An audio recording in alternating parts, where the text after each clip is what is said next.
नमस्कार, स्वागत है आपका वीकेंड स्पेशल आवाज़ अड्डा में, जिसमें हम चर्चा करते हैं मार्केट के बारे में, पूरे हफ्ते में क्या हुआ और इस हफ्ते के क्यूज़ लेते हुए आगे की स्ट्रेटजी हमारी क्या होनी चाहिए। तो पिछला हफ्ता काफ़ी इंटरेस्टिंग था भारत और दुनिया के दूसरे बाज़ारों के लिए। बहुत ही इंटरेस्टिंग मार्केट था। मार्केट न्यू हाइस की तरफ बढ़ रहे हैं, लगातार उस तरफ उनकी मार्च चल रही है। छोटे बड़े सभी शेयर उसमें पार्टिसिपेट कर रहे हैं। इंडिया के साथ साथ यूएस में भी लगभग वही स्थिति बनी है, जबकि क्यूज़ में कोई खास परिवर्तन नहीं हुआ है। सारी समस्याएं अभी वैसी की वैसी हैं।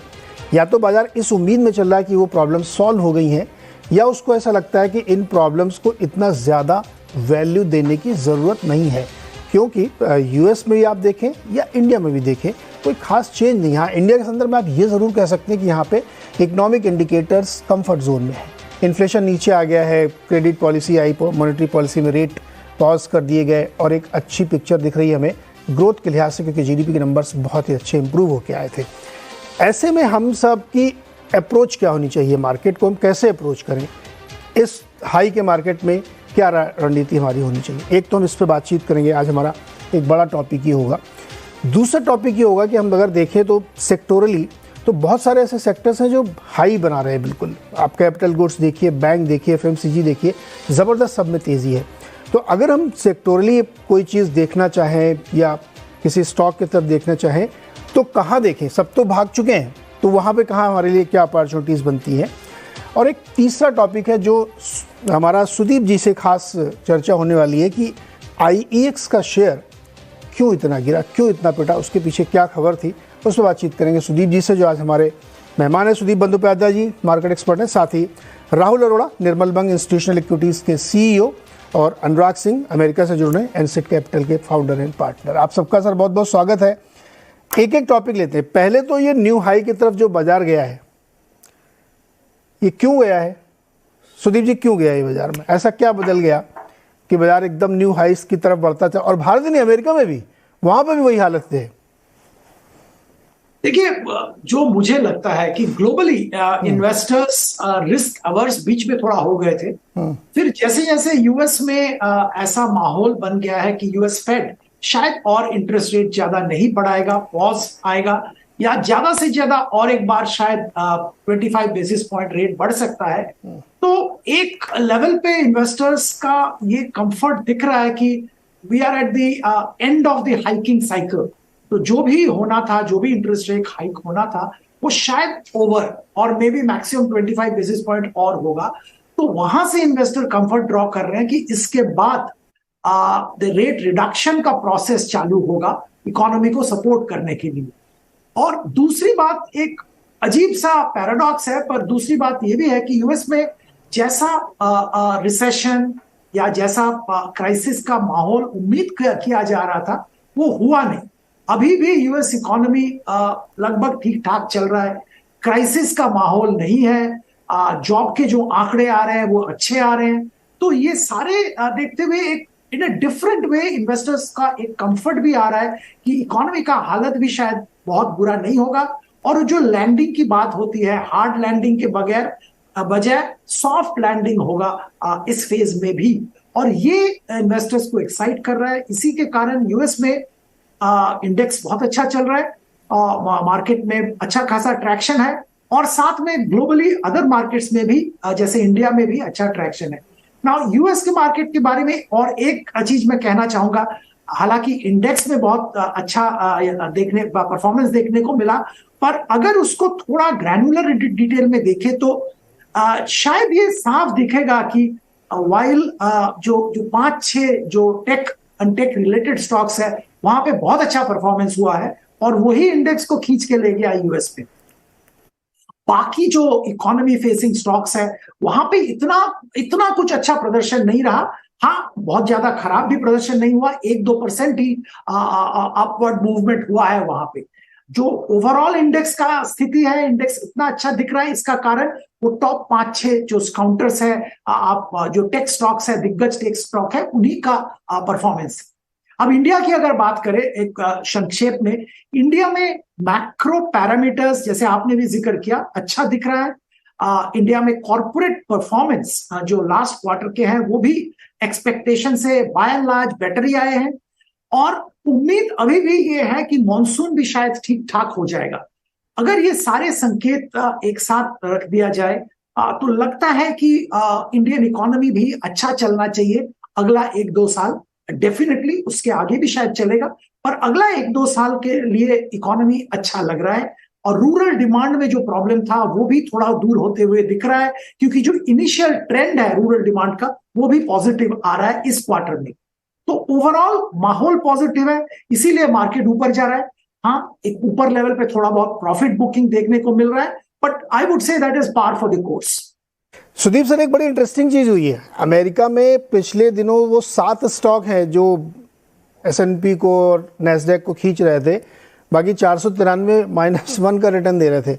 लेकिन अब पिछले 2-3 दिनों में आप देखिए तो मिड कैप ने पार्टिसिपेट करना शुरू कर दिया है। रसल ने 2-3 बार बीट किया S&P को, और डाउ वाले कंपोनेंट भी अब चलने लगे हैं।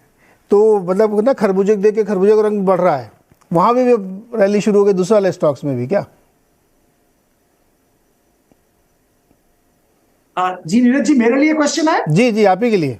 हाँ, नहीं, जैसे मैं जिक्र कर रहा था, अभी माहौल चेंज हो रहा है यूएस में, निवेशक का मूड चेंज हो रहा है, और ये लग रहा है कि इकोनॉमी में जैसा भयंकर रिसेशन की संभावना थी और जैसा बातचीत हो रहा था वो शायद नहीं हो रहा है, क्योंकि अभी भी यूएस में रिसेशन नहीं आया, और जो हार्ड लैंडिंग की बात हो रही है वो नहीं हुआ, सॉफ्ट लैंडिंग हो रहा है। इकोनॉमी धीरे धीरे प्रोग्रेस कर रहा है, अभी भी इकोनॉमी में ग्रोथ आ रहा है। इस साल भी यूएस में उम्मीद की जा रही है कि जीडीपी अब करीबन 1% का ग्रोथ देखने को मिलेगा। तो ये सारे फैक्टर्स निवेशक को इनकरेज कर रहा है कि बाकी सारे स्टॉक्स में भी ध्यान दिया जा सकता है। राहुल, इंडिया मार्केट बहुत ही इंटरेस्टिंग रैली दिखा रहा है बिल्कुल। हालांकि 2 बार एकदम करीब पहुंच के थोड़ा सा वहां पे ठिठक जाता, रुक जाता है, लेकिन कोई ऐसी चिंता की झलक दिखती नहीं इंडिया में। अभी जीडीपी का आंकड़ा तो अभी 2-3 दिन 4 दिन पहले ही आया है, लेकिन ये रैली काफ़ी दिन से कंटिन्यू हो रही है। क्या हो रहा मार्केट में ऐसा?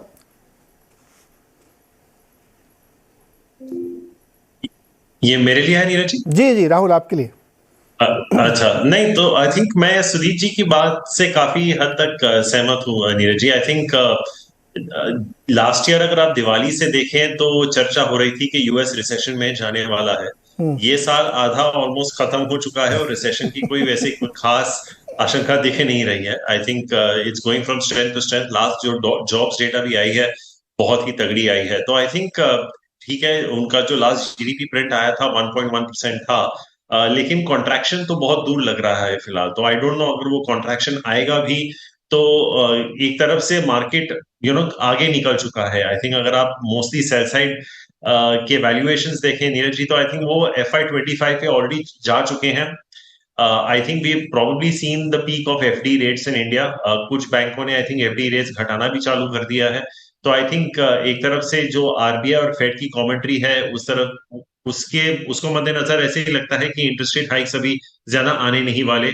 अगर आरबीआई गवर्नर की स्पीच की बात करें तो वो उन्होंने बहुत विस्तार में रूरल इकोनॉमी की बात की थी। I think the fact that he said rural economy is starting to look up. Corporate balance sheets की उन्होंने बात की जो कंप्लीटली ऑलमोस्ट डी लेवर हो चुके हैं। और जैसे सुदीप जी ने भी कहा था, मॉनसून की अभी प्रिडिक्शंस काफी हद तक नॉर्मली हैं। जो एलिनो की बात हो रही है वो टुवर्ड्स द एंड ऑफ सितंबर अक्टूबर हो रही है। तब तक तो वैसे भी हमारा ज्यादातर मॉनसून सीजन खत्म हो जाता है वैसे भी। तो आई थिंक एफआई फ्लोज की भी अगर बात करें Neeraj ji, I think last month बहुत ही स्ट्रॉन्ग था FI flows. I think for since 2022 August, I think it was the best month we've had in terms of FI inflows. तो आई थिंक ये सब अगर एक टोटलिटी में ले लें, क्रूड भी अगर आप देख लें तो आई थिंक 70-75 के रेंज में आ गया है। कुछ हफ्तों पहले वो 80-85 के रेंज में था। तो I think as an aggregate level I think it's not looking as bad as it should have been. कहीं लोगों ने कुछ ज्यादा ही पेसिमिस्टिक व्यू ले लिया था। हम भी शायद उस कैंप में थे कि अब तक शायद रिसेशन आ जाना चाहिए था, बट क्योंकि नहीं आया है इसीलिए आपका market is at new highs. दूसरी चीज ऑब्वियसली नीरज जी आपने नोटिस किया होगा कि बैंक निफ्टी ने तो नया हाई ऑलरेडी बना दिया है। So banks are operating at peak best asset quality, peak net interest margin, best of credit growth. It's all looking very good for the banks also right now. तो इसके चलते अगर आपकी रूरल इकोनॉमी रिबाउंड हो गई तो I think market को थोड़ा बहुत सपोर्ट मिल सकता है। I am not saying it will not correct, लेकिन मुझे नहीं लगता ऐसी कोई भयंकर करेक्शन आएगी मार्केट में कि यहाँ से आपको 16,500 या 17,000 दोबारा मिल जाए। आई थिंक थोड़ी बहुत अगर इधर उधर आ भी गई, I think there is enough cash on the sidelines to be buying into every day.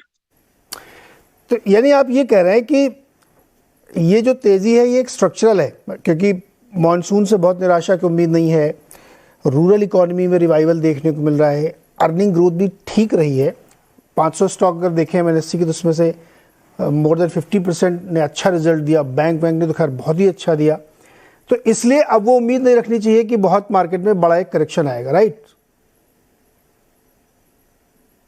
नहीं, I don't think so Neeraj ji. I don't think इतना कोई देखिए कुछ सेक्टर्स ऐसे हैं नीरज जी जो जिनका टाइम और प्राइस करेक्शन दोनों हो चुका है। जैसे अगर हम कंज्यूमर स्टेपल्स की बात करते हैं, राइट, तो आई थिंक ऐसे काफी सारे सेक्टर्स हैं जो सपोर्ट कर सकते हैं। तो आई थिंक अगर बैंक निफ्टी यहां से भी ज्यादा ऊपर नहीं जाए and FMCG comes in to support, autos comes in to support, cement comes in to support, and pharma, I think जो जैसे अगर हम पोर्टफोलियो बढ़ा रहे हैं तो हम ये 3-4 सेक्टर्स की तरफ ज्यादा झुकाव डाल रहे हैं, तो आई थिंक काफी सपोर्ट है मार्केट के लिए। और रिलायंस की तो हमने चर्चा ही नहीं की। तो I think all in all like I said support है। थोड़ा जो व्यू मेरे भी मन में बन रहा था कि शायद एक करेक्शन आएगी, वो वो बेरिशनेस मेरे भी दिमाग में थोड़ी अभी कम हो रही है, क्योंकि जैसे मैंने आपसे कहा कि अब तक जो इकोनॉमिक स्थिति होनी चाहिए थी, जीएसटी के नंबर्स भी देख लीजिए, right Neeraj ji, 1.57 lakh crore, 14 months running at over 1.5 lakh crores. So I think at an aggregate things are looking okay. Maybe we overestimated how bad things could be.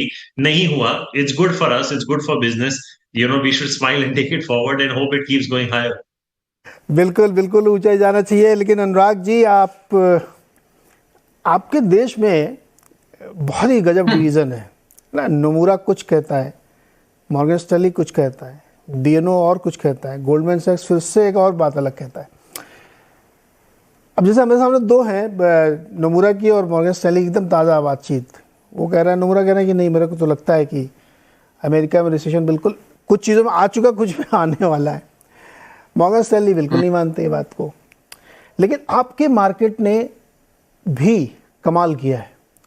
अब ये एक आलोचना हो सकती है कि केवल वो 7 स्टॉक है, या जैसे एक फैशन चला आजकल एआई का, खाली आप नाम ले लो बस पंख लग जाते हैं स्टॉक में, है ना। काम अभी हुआ है नहीं हुआ है, लेकिन आपने ये बता दिया कि हम तो अब एआई पे फोकस करेंगे, तो आपको हो सकता है 2 दिन में $200 बिलियन का मार्केट कैप आपका बढ़ जाए। कोई ऐसी चीज़ है जो हम लोग मिस कर रहे हैं क्या अनुराग, कि मार्केट एकदम एक डिफरेंट टेंजेंट में चल रहा है? और अब तो अब देखिए स्मॉल मिड कैप भी आपके यहाँ बहुत चल रहे हैं। सो नीरज, देखिए मुझे नहीं लगता ऐसा कुछ मार्केट मिस कर रहा है। मार्केट क्या ट्रेंड ले रहा है नीरज, कि जब कैपिटल का कॉन्स्टेंट होता है तो बिग कंपनीज जो ऑलरेडी स्टैब्लिश्ड हैं वो बेनिफिट करती हैं। तो अगर सपोज एआई का रेवोल्यूशन, और एआई में इन्वेस्टमेंट चाहिए होगा और मेटावर्स में भी इन्वेस्टमेंट चाहिए होगा, और अभी एप्पल ने, इंटरेस्टिंगली एप्पल ने अपना लॉन्च किया $3,500 का चश्मा और उसको उसमें उन्होंने एआई का वर्ड का यूज नहीं किया, बट तकरीबन उसको वो रेफर करते रहे कि टेक्नोलॉजी वही है। तो ऐसे में नीरज पैसे वो लगा पाएगा जो कि जिसके पास ऑलरेडी कैश इंजन होगा। नए प्लेयर्स के लिए आकर के उस मार्केट में अपनी पोजीशन बनाना बहुत डिफिकल्ट होता है। तो I think market is now sensing that अगर सेमीकंडक्टर रेवोल्यूशन होगा तो देखिए Nvidia will benefit, they already know how it works, और वही आगे इन्वेस्टमेंट कर पाएंगे, उनके पास कैश की भी कमी नहीं है। ऐसे ही आपके जो प्लेयर्स हैं, current players, I think Google को छोड़ दें जो कि डिस्ट्रप्शन के करीब लग रहा है, लेकिन Microsoft, Apple, these companies are cash rich and market is sensing कि अगर बाकी कंपनीज नहीं होंगी तो वो एक्वायर हो जाएंगी, तो यही कंपनीज ज्यादा ग्रो करेंगी। सेकंड, इनके पास डेट नहीं है नीरज, तो रिसेशन में सबसे ज्यादा खतरा रहता है डेट का, तो that's why there is a piling on. I understand ये जो रैली है ये कंफर्टेबल रैली नहीं है Neeraj, because if one Apple is worth more than 2000 stocks of Russell index, right, तो फिर कुछ तो गलती है। तो ये हैवी कॉन्सेंट्रेशन की रीजन ये है, क्योंकि नीरज हमें ये भी समझना होगा, और ये इंडियन मार्केट की भी चैलेंज कई बार होता है, कि there are lot of active funds जो कि मार्केट से पैसा बाहर नहीं निकाल सकते हैं, उनको इन्वेस्टेड ही रहना है, और अगर इन्वेस्टेड रहना है तो then they have to latch on to the sectors जो कि कम गिरे इन केस अगर कोई खतरा आता है। तो ये नीरज, इसको काइंड ऑफ दिस एक्सप्लेन्स कि क्यों ये 7 स्टॉक की रैली है और बाकी स्टॉक्स पार्टिसिपेट नहीं कर रहे हैं। अब पिछले हफ्ते में ये थोड़ा ट्रेंड दिखा, और इस हफ्ते कि बाकी में थोड़ा ब्रॉड बेस एक राइज आ रहा है, बट नीरज उस पर अर्ली कुछ कहना बहुत जल्दबाजी होगी, बिकॉज वो सस्टेनेबल नहीं लगता। फाइनेंशियल से अभी भी लोग कतरा रहे हैं, इंडस्ट्रियल से में एंटर नहीं करना चाहते हैं, हेल्थ केयर पीक आउट कर चुका है लास्ट ईयर, ऑलरेडी एक्सपेंसिव है, people don't want to go there, staples you know already expensive हैं, डिस्क्रिशनरी कॉम सर्विसेज। अब देखिए इंडेक्स का भी डिस्टॉर्शन हो गया नीरज, हम इसको कहते हैं communication services and discretionary, but discretionary में Amazon largely constitutes about more than 30 to 40% of the index, right? So sectoral index भी distorted हैं, तो मार्केट really comfortable नहीं है Neeraj. I think I would agree with the other two guests, जैसा राहुल ने कहा और सुदीप जी ने कहा। देखिए जो अभी लग रहा है कि फियर्स चले गए हैं, but I think situation Neeraj वहीं बनी हुई है, except that we are hoping that economy slow down होगी तो 1-1.5 साल में इट विल कम बैक। एक छोटा करेक्शन कहूंगा Neeraj, which is that market is pricing in a rate cut, वो थोड़ा डिफिकल्ट लग रहा है, एंड आई थिंक अभी तकरीबन वो आउट है, लेकिन स्टिल मार्केट इज होपिंग। एक चीज मुझे समझाइए, रेट कट क्यों चाहिए? अगर हमको इसी रेट पे ग्रोथ मिल रही है तो रेट कट क्यों चाहिए? नहीं नीरज, वो ये तो बहुत ही जरूरी एलिमेंट है, बिकॉज 5% रेट पर तो नीरज यूएस इकोनॉमी नहीं चल सकती है, और फिर तो इमिनेंट है that there will be a massive slow down. तो रेट कट का एक वो टर्न सिग्नल जरूर मार्केट को देखना है फॉर द नेक्स्ट लेग। तब तक मार्केट नर्वस है नीरज, और एवरीबडी इज अनकंफर्टेबल, राइट? बहुत लोगों ने ये रैली मिस की है, because how can you be only in the 7 stocks, और उसमें से टेस्ला और एनवीडिया तो एकदम वैल्यूएशंस को डिफाई करते हैं, राइट? आई अंडरस्टैंड कुछ अदर्स में कुछ वैल्यूएशन डिस्कंफर्ट नहीं था, लेकिन ये 2 स्टॉक्स तो बिल्कुल ही अलग यूनिवर्स में चल रहे हैं। तो रेट कट जरूर चाहिए नीरज, बिकॉज देखिए ये economy consistently is thriving on rate cuts right from not now, right from 1982 Neeraj. तो रेट 5% का रेट तो मुझे नहीं लगता कि कंपनी ज्यादा बर्दाश्त कर पाएंगी। हाँ, लेकिन मुझे लगता है कैलेंडर ईयर 2023 जो आपके यहाँ फाइनेंशियल ईयर होता है, उसमें तो मुझे नहीं लगता कि अब कोई इंतजार कर रहा हूँ। सबको लगता है कि अब नेक्स्ट ईयर ही कटेगा, पॉज हो जाए, यही बहुत है। चलिए, ये तो हो गया मार्केट एनालिसिस, और बहुत सारी चीज़ें सॉल्व हुई हैं या नहीं। जैसे डेट सीलिंग पता नहीं सॉल्व हो गई कि नहीं हो गई है, $1 ट्रिलियन के शॉर्ट टर्म बॉन्ड आने वाले हैं। जॉब मार्केट अभी भी बहुत स्ट्रांग है, बावजूद इसके कि जो वीकली नंबर आया वो बहुत बढ़ के आया था अनएम्प्लॉयमेंट का। स्टिल मार्केट में बहुत ही स्ट्रेंथ है। दूसरा मेरा जो सवाल है आज का कि अप्रोच क्या होना चाहिए मार्केट का, मैं उस सवाल पे आने से पहले राहुल, सुदीप और अनुराग जी, मैं कुछ चीज़ें आपके सामने रखना चाहता हूँ। जैसे आप म्यूचुअल फंड का डेटा देखिए, जो एकदम ताज़ा डेटा है, वो ये कहता है कि इक्विटीज़ की तरफ लोगों का रुझान थोड़ा कम हुआ है। एसआईपी बरकरार नहीं, उससे थोड़ी ज़्यादा हो गई है, लेकिन इक्विटी फंड की तरफ कम गया है। और उसके भी अंदर और आप ग्रेनुलर एनालिसिस करिए तो स्मॉल कैप की तरफ लोग बहुत जा रहे हैं। जो हमने अभी अपनी इस रैली में देखा राहुल, कि स्मॉल कैप इंडेक्स जो है उसने क्या गजब रैली दिखाई है, 16% की इस फाइनेंशियल ईयर में, 1 अप्रैल से टिल डेट। मिड कैप 13% चल चुका है, जबकि निफ्टी और सेंसेक्स अभी 6-7% चले हैं। शायद ये वजह वहाँ पे होगी। तो बहुत बार लोग कहते हैं कि जब मिड कैप स्मॉल कैप में बड़ी रैली आने लगे, थोड़ा सा कान आपके खड़े हो जाने चाहिए, क्योंकि ये इस तरह की चीज़ें बहुत बार सस्टेन नहीं करती हैं। तो यही मेरा सवाल है आज का, कि जब इस तरीके के मार्केट आपको सिग्नल देने लगे, म्यूचुअल फंड में थोड़े नंबर उस तरह से डिस्टॉर्ट ना है कि लार्ज कैप की बजाय लोग मिड कैप स्मॉल कैप में ज़्यादा फंड पैसे लगाने लगे, तो हमारा अप्रोच क्या होना चाहिए? हाइस के आसपास खड़ा मार्केट और बड़ी तेज़ी दिख रही है, सब कुछ हंकी डोरी, कुछ कहीं चिंता नहीं। सुदीप जी, अप्रोच क्या होना चाहिए आज?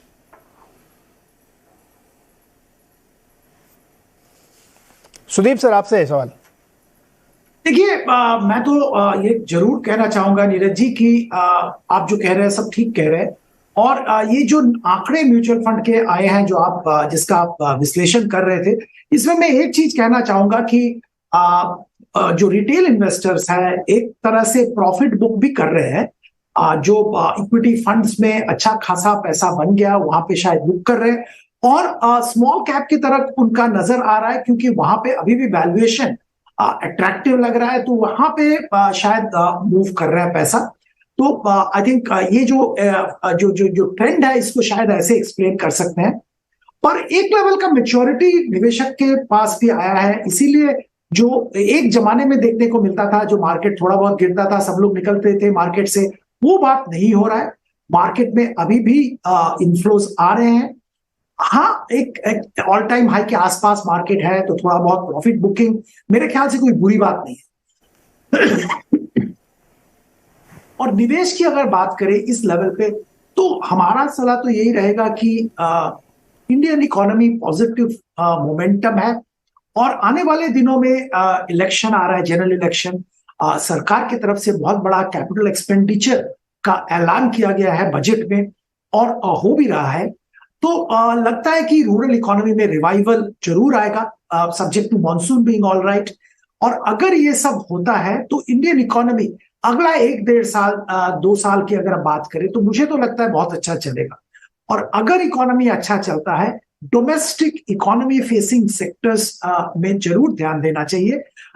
इसमें आप एफएमसीजी की बात कर सकते हैं, इंफ्रास्ट्रक्चर कंस्ट्रक्शन की बात कर सकते हैं, और डोमेस्टिक फार्मा की बात कर सकते हैं। वहां पे हम लोगों को लगता है कि अभी भी mid cap small cap sector में, कुछ लार्ज कैप में भी बहुत अच्छा अपॉर्चुनिटी, वैल्यूएशन इंटरेस्टिंग दिख रहा है। वहां पे जरूर पोजीशन लिया जा सकता है, इन्वेस्टमेंट किया जा सकता है फॉर 1-1.5-2 साल के होराइजन से। ओके राहुल, जब हम लोग इस बाजार को देखते हैं तो कई बार लगता है कि लेफ्ट आउट फीलिंग हो रही है, गाड़ी छूट गई है। फिर कई बार लगता है कि नहीं यार, ये तो पिछले 10-15 सालों में जब देखो तब यही फीलिंग इस तरह की मार्केट में आती है और आपको कोई ना कोई मिस होता है। लेकिन एक अगर आप थोड़ा संतुलित नज़रिया रखें तो जो दिख रहे हैं इंडाइसेस में तेज़ी, जो अच्छे इन्वेस्टेबल सेक्टर या स्टॉक्स हो सकते हैं, सब अपने हाइस पे खड़े हुए हैं। क्या ऐसे में ये अप्रोच ठीक रहेगा कि नहीं ये अभी यहाँ से तो जैसे सुदीप सर कह रहे हैं कि अभी तो आपको बहुत मौके मिलेंगे, तो बहुत पिक एंड चूज वाला मार्केट है, या आपको लगता है कि नहीं अभी तो ब्रॉड बेस रैली हुई कहाँ मार्केट में, ये तो अभी भी 20-21 के पी पे खड़ा हुआ, जब 26-27 पे पहुंचेगा तब हमको डरना चाहिए। अभी तो आप 10 साल का लॉन्ग टर्म एवरेज देखें तो उससे 10% सस्ता है मार्केट हमारा। क्या अप्रोच रखेंगे आप? नहीं तो देखिए नीरज जी, एक जब कंसोलिडेशन होता है ना, कि जैसे देखिए निफ्टी जब कोविड स्ट्राइक हुआ था 7,500 पे चला गया था, और फिर ऑलमोस्ट 15-18 महीने में 7,500 का 18,500 हो गया था। आई थिंक पिछले 2-2.5 साल इसने ब्रॉड रेंज 16,700-800 से लेके 18,700-800 के बीच में 2 साल इसमें हेडलाइन इंडेक्स ने कंसोलिडेट किया। आपका पॉइंट बहुत वैलिड है कि स्टॉक्स काफी इधर उधर हो चुके हैं, पोर्टफोलियो टर्न्स भी काफी हद तक हो चुके हैं। लेकिन एक चीज होती है Neeraj ji, if it breaks out on either side, तो then I don't see it breaking out by a small margin. तो ऑब्वियसली अभी the lower end of the range looks very far away, लेकिन जस्ट फॉर एकेडमिक पर्पसेस एक assume करके चलते हैं कि next week Nifty एक न्यू हाई को टच कर लेता है, तो आई थिंक अगर वो आ जाए तो मुझे नहीं लगता कि वो वहां पे रुकेगा। Then I think you will land up seeing 20,000 on the Nifty before you know it, because you may get another 10% very quickly. तो एक बहुत फ्रस्ट्रेटिंग सा रेंज बन गया है मार्केट का। जैसे अंग्रेजी में वो जो गाना है ना, इट्स लाइक होटल कैलिफोर्निया, आप चेक इन कर रहे हैं लेकिन आपको चेकआउट नहीं मिल रहा। तो आई थिंक एक तरफ से जब मुझे यहाँ पे निवेशक को एंटर करने में दिक्कत हो रही है बोलने के लिए, but if you are already invested, I don't think there is any reason to sell, right. ऐसी कोई डेटा पॉइंट अभी आज की डेट में इस शो पे जब हम चर्चा कर रहे हैं, ऐसा कोई डेटा पॉइंट हमारे लाइन ऑफ साइट में नहीं है जो मैं कहूंगा कि अगर आपका पैसा बन गया है तो आप बेच लीजिए, आप फिक्स डिपॉजिट्स में चले जाइए या कहीं और चले जाइए।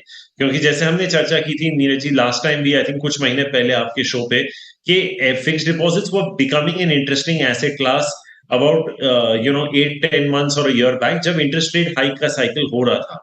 अभी क्योंकि जैसे मैं आपको कह रहा था कि market has move to FY25 earnings, तो वो एक रेट कट का अजम्पशन लेके चल रहे हैं। और ये जो मैं रेट कट की बात कर रहा हूँ, ये एक रेट कट तो है नहीं, जब सिलसिला शुरू होगा तो काफी सारे रेट कट्स होंगे। तो जैसे मैंने अभी आपसे कहा था कि हमारी जो रशिया की जो ऑयल प्रोक्योरमेंट है वो काफी हाई है। हमारा जो मई का हमारी इकोनॉमिस्ट का जो मई का सीपीआई का जो एस्टिमेट है वो 4.3% है नीरज जी। तो हमारा ये मानना है कि even if the GDP growth rate for this year FY24 6% पे आ जाता है और आपका इन्फ्लेशन 4% पे है, तो आपका क्रेडिट ग्रोथ फिर भी 12-13-14% के आसपास निकल सकता है, क्योंकि कॉर्पोरेट बैलेंस शीट्स जो हैं बहुत हेल्दी हैं। तो आई थिंक कैपेक्स साइकिल यहाँ पे रुकने नहीं वाला। एक और चीज नीरज जी, जो केकी मिस्त्री हमेशा बोलते रहते हैं, शायद आपके चैनल पे भी उन्होंने कहा होगा कि जैसे प्रधानमंत्री बोलते हैं कि हमारे देश में 65% जो लोग हैं वो 35 के उम्र के नीचे हैं, राइट। तो ये पूरे स्ट्राटा ने अभी तक घर ही नहीं खरीदा, right. Typically in India the average age of buying a home is between 37 and 39, right. And आप दूसरा घर टिपिकली खरीदते हैं 55-60 के आसपास।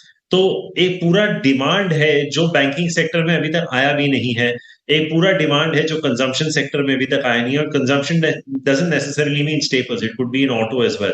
तो I think the way to look at it Neeraj ji is have a slightly longer view when you are looking at an index at 18,700 और 18,800। आप 6 महीने का व्यू लेके नहीं चल सकते, राइट। ओके, अगर आप वो बड़ा व्यू ले लें तो मुझे लगता है कि you will still be in the money 2 years, 4 years, 5 years out down the line. There will be periods where your stocks may oscillate a little bit short term में, but मुझे आज भी लगता है कि अगर आप थोड़ा लंबा व्यू लेके चलें, you are going to head into a better liquidity situation. You are going to head into an interest rate bearing situation.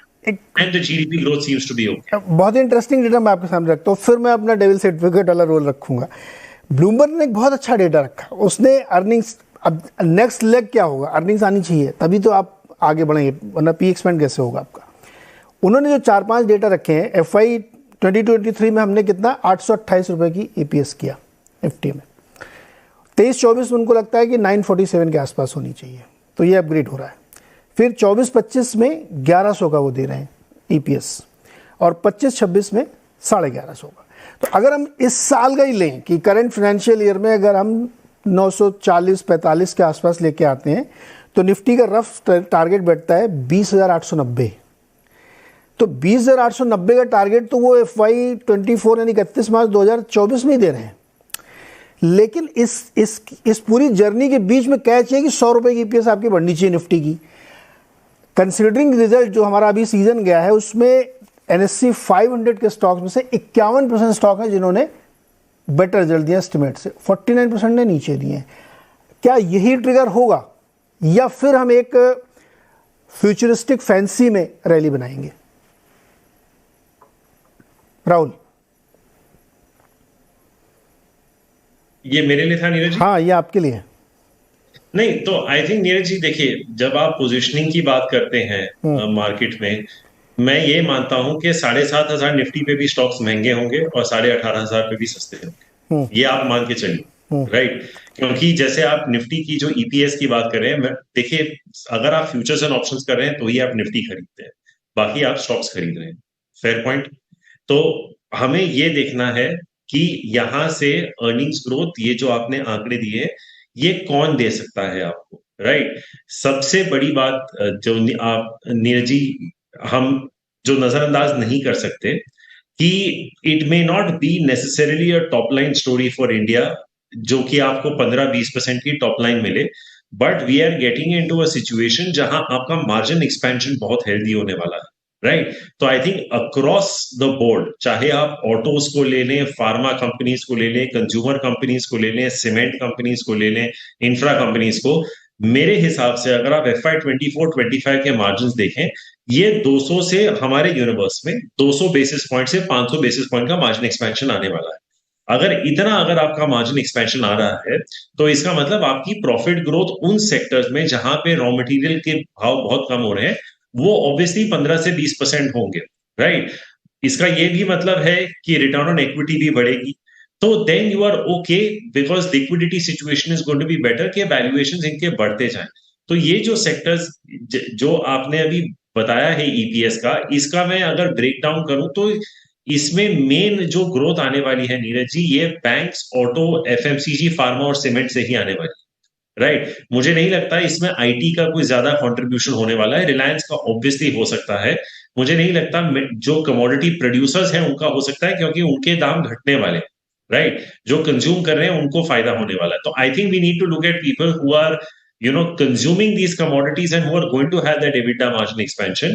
और ये जो कुछ 4-5 सेक्टर्स की मैंने आपको जो मैंने अभी जिक्र किया, इनमें आप कोई भी स्टॉक उठा के देख लीजिए, आपका मेरे हिसाब से पैसा बनेगा ही बनेगा। मैं सेक्टर पे आता हूँ दोबारा, जब हम अप्रोच लेंगे ना तो सेक्टर पे आएंगे। लेकिन अनुराग, क्या आपने अपना मूड चेंज किया? अब आप भी बदल गए हैं और बाइंग साइड में आ गए, या अभी भी आपको लगता है कि नहीं, थोड़ा सोच समझ के दूर रहना चाहिए? नीरज, नहीं नीरज, हमने 50% कैश रखा हुआ है और मैं उसके रीजन चर्चा कर सकता हूँ। और बहुत अपॉर्चुनिस्टिकली नीरज, अब जैसे ये तो कोई भी देखिए फोर्स ही नहीं कर सकता कि 7 स्टॉक्स चल पड़ेंगे, लेकिन हाँ, इन 7 में से 1-2 जरूर थे जो हमारे वैल्यू फ्रेमवर्क में फिट होते हैं नीरज।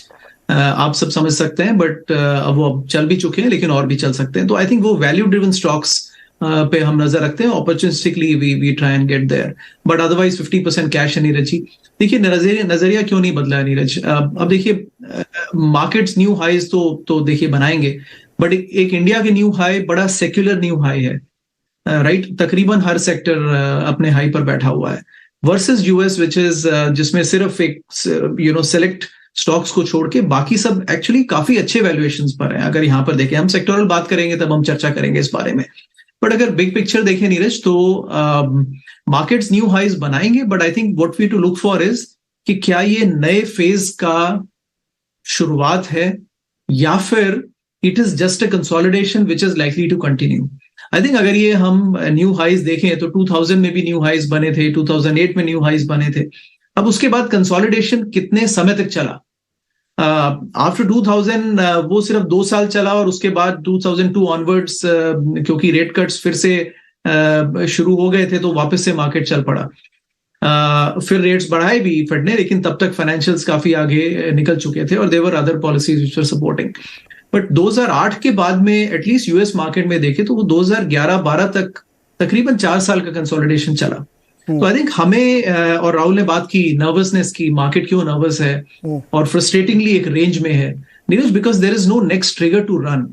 और आपने अर्निंग्स ग्रोथ की बात करी, बट ये अर्निंग्स ग्रोथ आएंगी कहां से? In a slowing global economy. Indian economy पे आते हैं, लेकिन अगर in a slowing global economy ये next leg of growth earnings का आएगा कहां से? S&P अर्निंग्स का रेंज ऑफ एस्टिमेट्स वही 220, 200, 180 बेस्ड ऑन आप कौन से इन्वेस्टमेंट बैंक को फॉलो करते हैं, तो इस रेंज में आ रहे हैं नीरज। और एक्चुअली कहां होगा पता नहीं। तो but I think this is important to look, specially for a macro investor like us Neeraj, that is there a macro tailwind that अब सब खतरे हट गए and ultimately we are on a long run of a bull market for the next 10 years। अगर वो नहीं दिख रहा तो तब तक हम फुली इन्वेस्टेड नीरज नहीं होंगे। And finally I think Neeraj, the situation has come in। अब इसको अलग देखने के नजरिए हो सकते हैं, लेकिन ये सिचुएशन काफी सालों बाद आई है जब इंटरेस्ट रेट्स बढ़ा के यूएस को इन्फ्लेशन कंट्रोल करना पड़ रहा है। I think this is not going to go very easily. I think it will be futile to think कि ये एकदम बहुत आसानी से ये तो एक और बहुत अच्छी सिचुएशन बन रही कि जब हाई इंटरेस्ट रेट पर मार्केट इतना बॉयंस है, तो जैसे राहुल ही कह रहे थे अब तो आगे से 6 महीने बाद कटना शुरू होंगे, तो सोचिए मार्केट कितना बम हो जाएगा। उसको तो और मजा आएगा कि देखो हमने तो हाई पे भी अपने आप को सस्टेन कर रखा, अब तो कट रहे हैं। कमोडिटी प्राइसेस 6 मंथ लो पे चले गए हैं, स्पॉट प्राइसेस आप देखें तो और ज़्यादा मार्जिन एक्सपेंड होंगे। तो मार्केट के लिए आगे समझ बहुत अच्छा आ रहा है, ऐसा लगता है मेरे को कि मार्केट इस बात को शायद डिस्काउंट कर रहा होगा कि क्यों छोड़ना अपनी पोजीशन, जब 6 महीने बाद रेट काटनी ही है उनको, तो और ज़्यादा तेज़ी बनेगी। एक छोटा सा ब्रेक लेता हूँ मैं सर यहाँ पे। ब्रेक से वापस आएंगे तो सीधे सेक्टर्स की बात करेंगे और इंडिया स्पेसिफिक की जो रैली आई है अभी, उनमें जो टॉप इन्वेस्टेबल सेक्टर्स हैं वहाँ रैली आ चुकी है। लेकिन राहुल ने एक बहुत इंटरेस्टिंग बात कही, उस सेक्टर में कुछ भी खरीद लो आप, मैं वो थोड़ा सा पड़ताल करने की कोशिश करूँगा। छोटे से ब्रेक के बाद वापस आते हैं तुरंत। स्वागत है एक बार फिर से आपका। और आज चर्चा हो रही है मार्केट हाई के करीब है तो अप्रोच क्या होना चाहिए, और अगर आप ये मन बना रहे हो, अब ये कन्विंस हो गए हैं कि मार्केट में बड़ी तेज़ी यहाँ से आगे बनने जा रही है और बन रही है, तो आपको कहाँ निवेश करना चाहिए या किन सेक्टर्स की तरफ देखना चाहिए? मैं कुछ नंबर्स रखता हूँ, उसके बाद चर्चा शुरू करते हैं। बैंक तो आप देख ही रहे हैं, लाइफ हाई बना चुका है वो। ऑटो इंडेक्स जो बहुत धीरे धीरे चल रहा था, उसने 31 मार्च से टिल डेट 20% का गेन कर लिया है। कैपिटल गुड्स में आइए 14% की तेज़ी है। एफएमसीजी में 11%, ये मैं इंडेक्स लेवल पे आपको बता रहा हूँ। मेटल भी 10% चल चुका है।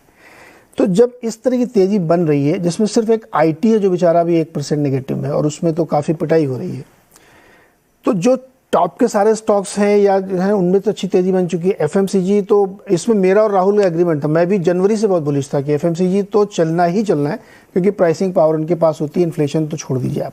सुदीप सर, ये सारे अच्छे वाले सेक्टर तो भाग चुके हैं अभी, अब क्या इसमें भी और ढूंढना पॉसिबल है या कुछ और आइडिया रखेंगे आप? नहीं जी, बिल्कुल ढूंढना पॉसिबल है। और भी 2-4 सेक्टर में जरूर बताना चाहूंगा। डोमेस्टिक फार्मा, इसमें भी बहुत अच्छा ट्रैक्शन हम लोगों को लग रहा है और उस पर जरूर ध्यान देना चाहिए। आपने स्पेसिफिकली सीमेंट का बात नहीं किया, और पर उसमें राहुल जी ने बताया था सीमेंट का बात, and I completely agree with जो आर्गुमेंट राहुल ने बताया था। सीमेंट में आप किसी भी स्टॉक ले लो और आप 2 साल का टाइम होराइजन ले लो, आपको बहुत अच्छा फायदा मिलेगा। एफएमसीजी में स्पेसिफिकली मैं बताना चाहूंगा, जो आप परसेंटेज दिखा रहे हैं, इसमें आईटीसी का कंट्रीब्यूशन सबसे ज्यादा है। पर आने वाले दिनों में मुझे लगता है कि HUL, डाबर जैसे कंपनीज जिनका रूरल मार्केट में बहुत बड़ा हिस्सा बिजनेस का है, वहां पे अच्छा ग्रोथ देखने को मिलेगा। जैसे जैसे रूरल मार्केट का इकोनॉमी इंप्रूव करेगा, तो ये स्पेसिफिकली मैं बताना चाहूंगा। इसके अलावा मैं ये बताना चाहूंगा कि ऑटो और मेटल्स, इसमें मेरे व्यूज थोड़े अलग हैं। मेटल्स में तो मेरा अवॉइड रिकमेंडेशन रहेगा, क्योंकि चाइना में जो मेटल का सबसे बड़ा दुनिया का कंज्यूमर है और मेटल प्राइसेस कुछ हद तक चाइना के डिमांड के ऊपर डिपेंड करता है, वहां पे ग्रोथ एक्सपेक्टेशन के मुताबिक नहीं हो रहा है, और शायद ऐसा कुछ बड़ा ग्रोथ दिखेगा भी नहीं, क्योंकि उनका फोकस डोमेस्टिक कंजम्पशन एनकरेज करने में है, as opposed to infrastructure build and cap goods build. So शायद मेटल्स में बहुत बड़ा रैली चाइना में देखने को नहीं मिलेगा, और इंडियन मेटल्स भी दबाव में रहेंगे, यही मुझे लगता है। ऑटो सेक्टर ओवरऑल में मेरा व्यू है कि ऑटो एंसिलरीज पे फोकस करना चाहिए। ऑटो में दिक्कत यह है कि ईवी को लेके बहुत एक्साइटमेंट है। मैं डिनाई नहीं करता हूं कि EV is the way forward, पर कौन सा कंपनी ईवी में विन करेगा, कौन सा कंपनी लैगार्ड रहेगा, ये बताना बहुत मुश्किल है। ये मेरे ख्याल से कोई एक्सपर्ट दुनिया में बता नहीं पाएगा कि कौन सा कंपनी ईवी में लीडर बनेगा, कौन सा कंपनी परफॉर्म नहीं कर पाएगा। तो यहाँ पे बेट करना थोड़ा डिफिकल्ट लग रहा है और अवॉइडेबल लग रहा है। अगर किसी चीज में बेट करना है ऑटो में, एंसिलरी में बेट किया जा सकता है, क्योंकि वहां पे बहुत अच्छा सेकुलर ग्रोथ देखने को मिलेगा, क्योंकि उनके लिए ईवी इंडस्ट्री को सप्लाई करना मुश्किल नहीं है। बहुत सारे एंसिलरी कंपनीज ऐसे हैं जो कि ऑलरेडी कर रहे हैं, ग्लोबल ओएमसी के साथ लिंक्ड है, और ट्वीक करना भी उनके लिए प्रोडक्शन लाइन इतनी बड़ी बात नहीं है, जो कि ट्रेडिशनल इंजन मैन्युफैक्चरर्स के लिए, ऑटो कंपनीज के लिए है। सीमेंट कंसेंसस भाई, राहुल जी आपने कहा था सीमेंट में कुछ भी खरीद लें। अच्छा, बैंक और फाइनेंस में नहीं लग रहा आपको कि और बहुत बड़ी तेजी इसमें बनेगी? राहुल नहीं, आप रिपीट करेंगे नीना जी, सॉरी। मैंने कहा कि सीमेंट में तो आपकी और सुदीप जी की कंसेंसस हो गई कि आप इसमें तो अभी कुछ भी आप कहीं भी खरीदें, लेकिन और बहुत सारे सेक्टर हैं, उसमें उन्होंने ऑटो मेटल के बारे में भी बताया, एफएमसीजी के बारे में बताया। एफएमसीजी आपका बड़ा फेवरेट सेक्टर है, आप किसको रडार पे रखेंगे? और बैंक और फाइनेंस में, खासतौर पे माइक्रो फाइनेंस पे कोई आइडिया आपका? माइक्रो फाइनेंस पे आई थिंक नीरज जी अगर खेलें तो there are ways to play it. I think एक तरफ से आप इंडसइंड बैंक को भी खेल सकते हैं, क्योंकि उन्होंने भारत फाइनेंशियल को अक्वायर कर लिया था। You can play through Equitas, क्योंकि वहां पे एक मर्जर भी हो गया था। तो I think there are ways to play it. Bandhan is also probably a way to play it. So I think ऐसे कुछ नाम हैं एनबीएफसीज में जहां पे और माइक्रो फाइनेंस में जहां पे हम खेल सकते हैं। एक इंटरेस्टिंग चीज नीरज जी, क्योंकि देखिए हम 18,000 almost we are practically new highs. Gold finance में not be such a bad option as well, because अगर हम पोर्टफोलियो एलोकेशन, फिलहाल तो हम सिर्फ स्टॉक्स जो सेक्टर्स की बात कर रहे हैं, कितना वेटेज कहाँ होना चाहिए, लेकिन एज एन एसेट क्लास अगर आप एलोकेट कर रहे हैं और अगर आप गोल्ड की तरफ भी थोड़ा आपका झुकाव है, तो I think gold finance could be good. SBI के प्रेजेंटेशन में भी उन्होंने काफी समय गोल्ड फाइनेंस पे दिया हुआ है, तो you can look to play it either through a very large bank that's doing well, और you can look to play through Muthoot और मनप्पुरम। मैंने कुछ समय पहले आपसे हाउसिंग डिमांड की बारे में बात की थी। आई थिंक वहां पे you can look it playing it through names like Canfin Homes, and जो सीवी फाइनेंसिंग है, सारे जो ऑटो कंपनीज हैं, अशोक लेलैंड वगैरह, सब कह रहे हैं कि ये जो सीवी साइकिल है अगले 2-3 साल चलेगी। तो मुझे लगता है नेम्स लाइक चोला, M&M फाइनेंस, सुंदरम फाइनेंस, तो ये जो नॉन बैंकिंग फाइनेंशियल कंपनीज और एसएमईज और जो माइक्रो फाइनेंस कंपनीज हैं, इनमें भी आई थिंक अभी काफी वैल्यूएशन कंफर्ट है, क्योंकि काफी हद तक चल चुके हैं। आप सुदीप जी से पूछ रहे थे कि सब कुछ इतना चल चुका है, वैल्यू कहाँ है, लेकिन कभी कभी क्या होता है नीरज जी कि आप इतने डिप्रेस्ड बेस पे चल रहे हैं कि चल जाने के बाद भी उसमें थोड़ा बहुत जूस रहता है। और जैसे सुदीप जी आईटीसी की बात कर रहे थे, आईटीसी पिछले 1 साल में डबल हो गया, लेकिन अभी भी उसके वैल्यूएशंस अगर आप बाकी सेक्टर से कंपेयर करें तो it will be coming you at almost 30-40% discount. तो ऐसा नहीं है कि just because stock has done well it can't continue to do well. मेरे को लगता है कि जो आपने जिक्र किया एनबीएफसीज और माइक्रो फाइनेंस का, इनमें अभी बहुत जूस बाकी है, और I think these stocks and this particular sector or this part of the banking and financial services industry can easily look at compounding at 20%. लेकिन आपका जो फेवरेट है एफएमसीजी, उसमें तो ज़्यादातर कंपनियां, मतलब आप आईटीसी को चलिए अलग कर दीजिए, ज़्यादातर कंपनियां उसमें खूब बढ़िया रिटर्न दे चुकी हैं या दे रही हैं, इंडेक्स भी अपने हाइस पे चल रहा है। उसकी जो मिड कैप कंपनीज है उसमें थोड़ा सा डर लगता है, क्योंकि उनका इतना मार्केट डोमिनेंस नहीं होता। क्या अप्रोच होना चाहिए उसमें? नहीं तो I think Neeraj ji, if you are playing consumer, अगर आप मिड कैप्स में जा रहे हैं तो then you would be looking at names like Godrej, Marico, Dabur. वहां पे अगर वो स्टॉक्स खेलने ही हैं तो मेरा काउंटर होगा, why not Britannia, Hindustan Lever, ITC. We don't have to buy those names, right? I think Emami has had its challenges. I think product concentration बहुत है, प्रमोटर प्लेजेस बहुत है। मैरिको का एक ही है कि there is one product, one raw material which is a very very important raw material for them. So ये कुछ कंपनियां ऐसे हैं जो इतने डाइवर्सिफाइड नहीं होंगे जितने इनके लार्जर पियर्स हैं। गोदरेज को अगर हम देख लें, I think they operate in almost 12 countries Neeraj ji. तो हर एक कंट्री की एक अपनी चैलेंज होगी, क्रॉस करेंसी इश्यूज होंगे, हर एक कंट्री में अपना एक इन्फ्लेशन इशू होगा। उससे बेटर यही है कि आप फ्रंटलाइन कंज्यूमर स्टॉक्स खरीद लें कंज्यूमर स्टेपल्स में। लेकिन अगर आपको कंज्यूमर मिड कैप में जाना ही है तो मैं अभी भी कहूंगा कंज्यूमर डिस्क्रेशनरी ले लीजिए। हालांकि वैल्यूएशंस कंफर्टेबल नहीं है, लेकिन मुझे लगता है कि अगले 1 साल तक ग्रोथ आता रहेगा, चाहे वो QSR हो, चाहे वो होटल्स हो, क्योंकि अभी भी जिस तरह की स्पेंडिंग हम भारत में देख रहे हैं, और अभी रिसेंटली जो समर की छुट्टियां खत्म हुई हैं, जो हमने कंपनियों से बात की है, it's been quite amazing to hear the feedback from companies when they talk about occupancy rates या airfares वगैरह। तो आई थिंक अगर आपको मिड कैप्स में जाना ही है कंज्यूमर में, तो मैं as opposed to consumer staples, मेरा झुकाव थोड़ा कंज्यूमर डिस्क्रेशनरी की तरफ हो। नहीं, एक बहुत इंटरेस्टिंग है राहुल जी और आप सभी लोग, मार्केट इतना हंग्री है, इतना ज़्यादा उसमें एपिटाइट है कि आप देखिए वंडरलैंड जैसा स्टॉक डबल हो चुका है, जबकि वो सिर्फ 3 शहरों में अभी अपने उनके अम्यूजमेंट पार्क्स हैं। लेकिन इतनी डिमांड है कि कहीं से भी कुछ भी आदमी को अच्छी वैल्यूएबल चीज़ दिखती तो वो एकदम कूद के उसको लेता है। बट एनीवे, कोई रिकमेंडेशंस नहीं यहाँ पे। ये हमारे जितने भी गेस्ट लोग नाम ले रहे हैं स्टॉक के, आप खुद भी उनको पढ़िएगा और किसी और से भी एडवाइस लीजिएगा। ये सिर्फ इसलिए क्योंकि आपको समझ में आए। अनुराग जी, आप भारत में बैंकिंग सेक्टर में बहुत बुलिश रहते हैं। आप कहते हैं कि जब इधर कुछ लेना है तो फिर बैंक और यही सब लेना है, कुछ और पसंद नहीं आता क्या आपको? जोमेटो अभी नहीं पसंद आ रहा? इतना बढ़िया चल चुका है, देखिए क्या तेजी बन रही है उसमें। अच्छा नीरज, इसमें मैं थोड़ा समय लूंगा। आई थिंक देखिए कंपेयर करते हैं, बट देखिए ये लिमिटेशन हर उस इन्वेस्टर की है जो कि इंडिया के बाहर बैठा है और बहुत माइक्रो नजर नहीं रखता है इंडियन मार्केट में। तो वी स्टिक टू सेक्टर्स जहां पर बहुत ऑर्गेनाइज्ड हैं, गवर्नमेंट का प्ले नहीं है और कंज्यूमर को डायरेक्टली फेस करते हैं। वो सेक्टर्स कौन से होते हैं? आपके बैंकिंग होता है, टेक्नोलॉजी आईटी सर्विसेज होता है जो कि एक्सपोर्ट ड्रिवन है, राइट, उसको एनालाइज किया जा सकता है coupling to US earnings. And then third is आपका डिस्क्रिशनरी, जहां पर कंज्यूमर को डायरेक्टली सेल होता है, उसमें ऑटोज हो गया, even cement we can call it, FMCG is a part of it. ये सेक्टर नीरज एक व्यू, थोड़ा सा नजरिया देखिए, अगर मैं भी वही बात कह दूं तो I am not saying just because of being contrarian, but Neeraj मेरा व्यू थोड़ा डिफरेंट है। ये बात जो जिसको लग रहा है कि सब सेक्टर बहुत चल चुके हैं, वाकई में सही है। कुछ ये इंडियन कॉन्स्टेंट इकोनॉमी जो है हमेशा सप्लाई कॉन्स्टेंट रहती है। I mean right from Bajaj scooter के लिए वेटिंग टू मारुति के लिए ब्लैक में खरीदना से लेकर के स्टॉक्स में भी मुझे लगता है कि हमारे यहाँ स्टॉक्स कम है और मनी उनको ज्यादा चेज कर रहा है।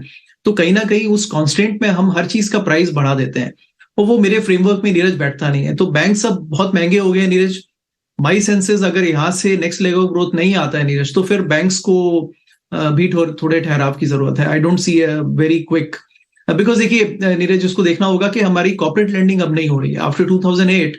I see the numbers by Morgan Stanley would say corporate lending is 57% of the GDP, which is very low now. It has to go up, but it is very low because there are reasons why the lending went up, and then people had bad experiences resulting into bad debts, right? तो अब वो वापस से वो दोबारा हाथ जलाने के लिए कोई बैंक तैयार नहीं है नीरज। तो ऐसे ही कुछ इश्यूज हैं नीरज। तो but ultimately, by the way, let me also say this Neeraj, जैसे बजाज स्कूटर और मारुति भी अच्छा किए, मार्केट्स भी बहुत गिरेगा नहीं, क्योंकि एक लिक्विडिटी सपोर्ट है जो उसको रोक रहा है, बट महंगा है। Sector to sector banking compare करते हैं नीरज, देखिए अब मेरी डायकोटोमी आप समझ सकते हैं कि मुश्किल होता है उसको फिट करना। यूएस में सिर्फ 4 बैंक्स को छोड़ करके, जो कि टू बिग टू फेल है, बाकी सारे बैंक्स नीरज बहुत सस्ते हैं। हमने पोजीशंस बनाई है, we believe US can't sustain only on 4 banks, so बाकी बैंक्स में भी इंप्लाइड गारंटी है।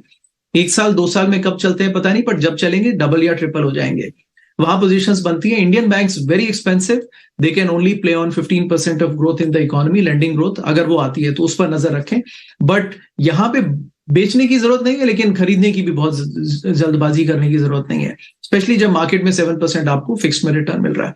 कंज्यूमर सेक्टर्स नीरज कंपेयर करें, इंडिया में they are very expensive, US में they are very very cheap, because impending recession जो कभी आता नहीं है और आ नहीं रहा है, उसकी वजह से आप सारे सेक्टर्स देख लीजिए, आप अमेजोन को छोड़ करके बाकी सारा कंज्यूमर डिस्क्रिशनरी नीरज बहुत ही सस्ते वैल्यूएशंस पर है। हमने पोजीशंस बनाए हैं, 1 साल 2 साल बैठेंगे, that's our style. Ultimately Neeraj, what works for every investor is they have to stick to their style. अगर आप अपना स्टाइल चेंज करेंगे ना, फिर गलती हो जाएगी। तो आप अपना स्टाइल रखिए, आप 2-3 साल में आप रिटर्न बनाते जाएंगे। Don't try and change your style. Third is technology measures Neeraj. यहाँ पर यूएस में मैंने आपको बताया कुछ वैल्यू प्लेस हैं, वहां पर पोजीशंस हमने बनाए हैं। इंडिया में अगर देखें तो आई थिंक ये सही समय है आपकी ये जो बिग टेक्नोलॉजी सर्विसेज कंपनीज है नीरज, जिस समय ये डाउनटर्न में हो तभी उनमें पोजीशंस बनाए। 40 के मल्टीपल्स पर जब आ जाए तब तो बेचने का समय होता है। हमने तब बताया था कि बेचना चाहिए, आई थिंक वो कॉल भी सही रही है, और now is the time they can start buying, right, because बाकी सारा मार्केट बहुत महंगा है, और द मोमेंट यूएस इकोनॉमी रिसर्जेस, ये लोग वापस आ जाएंगे। ये लोग इंडियन इकोनॉमी पे नहीं चलते हैं, यूएस बट आईटी पे लेंगे। आप ये कह रहे हैं आईटी पे तो लेना चाहिए। देखिए एक इंडियन मार्केट की बड़ी खूबी है अनुराग जी, इंडियन मार्केट ना, एक आपने बिल्कुल एक बात सही कही कि अपनी स्टाइल चेंज नहीं करनी चाहिए। जो आपकी स्टाइल ऑफ इन्वेस्टिंग है वो बिल्कुल वैसी रखिए, लेकिन आपको स्पेसिफिक मार्केट में स्टाइल, वहाँ के स्टाइल को समझना पड़ेगा। जैसे मैंने ये कहा कि बैंक वालों में यहाँ अगर हम ये मान के चलें कि 14-15% की कॉर्पोरेट ग्रोथ हुई है, टोटल क्रेडिट ग्रोथ हुई है इस बार, और 1-2% के नॉर्मलसी के साथ अभी भी ये कंटिन्यू करेगी, क्योंकि डिमांड सर्ज है। अगर 7-7.5% तक पे फंड रेज कर रहे हैं बैंक, तो वो इसी आधार पे कर रहे हैं कि उनको आगे ग्रोथ दिख रही है। तो यहाँ पे माइक्रो फाइनेंस में या स्मॉल फाइनेंस बैंक में, बड़े बैंकों में ग्रोथ आएगी, वो कॉर्पोरेट से आए या सिर्फ कंज्यूमर लोन से आए, वो एक डिफरेंट इशू हो सकता है। तो शायद अगर इकोनॉमिस्ट की तरह 1-2 साल आगे को आप सोचेंगे तो यहाँ पे बैंक में मुझे लगता है काफ़ी बड़ी ग्रोथ है, क्योंकि बहुत सारे लोग ऐसा बोल रहे हैं।